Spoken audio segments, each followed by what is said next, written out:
Uranium Reality Check. In this week's insights, you'll see where we are in the uranium stock cycle, hint, booming, and what's next, and the uranium stock in the KRO that's outperforming some of the big tech names like Apple, Meta, and even Nvidia. So let's get into it.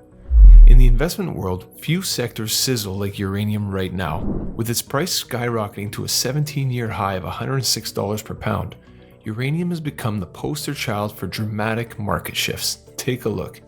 This meteoric rise has catapulted uranium exploration and production companies into the spotlight, marking a significant turnaround from the sector's previous struggles.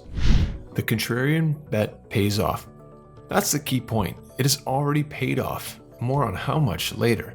We're going to make a very controversial statement here, like the same controversial statement Marin Katusa made 5 years ago in the uranium sector.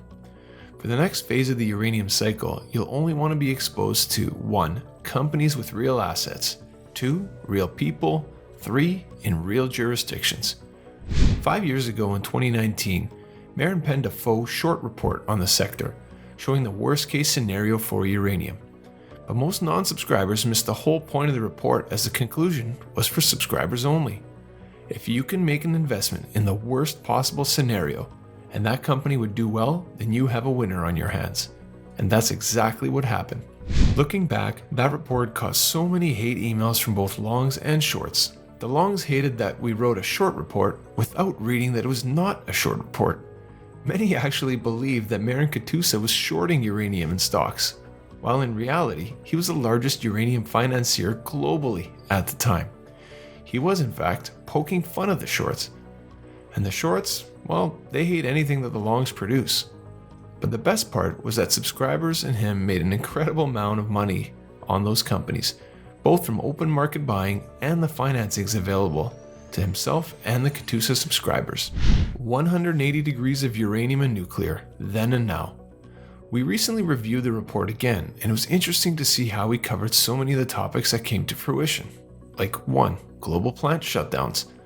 The nuclear sector was racing against time, with aging plants facing costly upgrades or shutdowns, threatening to slash global uranium demand. 2. Price plunge risks. A scenario where low uranium prices would strain even the most efficient mines, potentially stagnating the industry. 3. The African challenge. Despite rich deposits, Africa's uranium mines grappled with infrastructural and operational cost issues, making them less viable. 4. Market apathy. A growing disinterest in uranium investments threatened to curb the sector's growth and innovation. 5. Geopolitical tensions.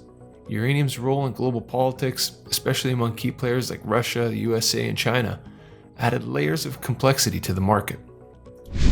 After 20 years in the uranium sector, Marin Katusa has had the benefit of traveling around the world to most of the real uranium assets, and during that time, getting to know most of the management teams. The two big differences we've seen between now and the last bull market is the lack of institutional participation in the junior explorers. The large funds will avoid most of the small cap explorers for various reasons. But the point is, the big liquidity event for the small cap sector's last bull market was the big capital inflows of the institutions. The Uranium Retail Run. Another difference between the last bull cycle and the current one is the number of anonymous social media accounts with large followings that are promoting certain companies with zero disclosures. Liquidity and legitimacy are important and will be even more so moving forward. At the most recent large retail resource investment conference, the uranium panel was packed. Gold, copper, and lithium? Not so much. It's another sign of the current reality in uranium. Retail is engaged. Fortunes have and will continue to be made from uranium.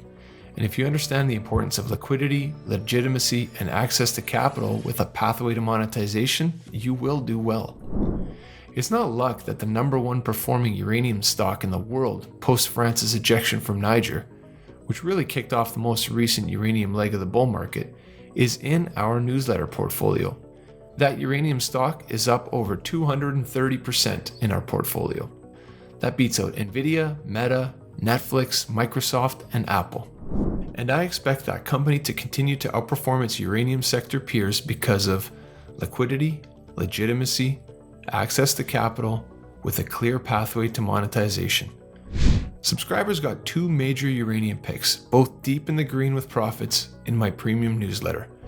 And in the next issue of Katusa's Resource Opportunities, we're going to publish an in-depth analysis of what we see for 2024 and which commodities will do well and how each will be affected by the major US election. Play it smart and be safe. Subscribe to the KRO, which is a Katusa Resource Opportunities, to find out exactly what prices I'm buying at and what price I sell at before the trade occurs. And you get to sell before I do. If you want to give your portfolio an edge, consider becoming a member and giving it a try for yourself.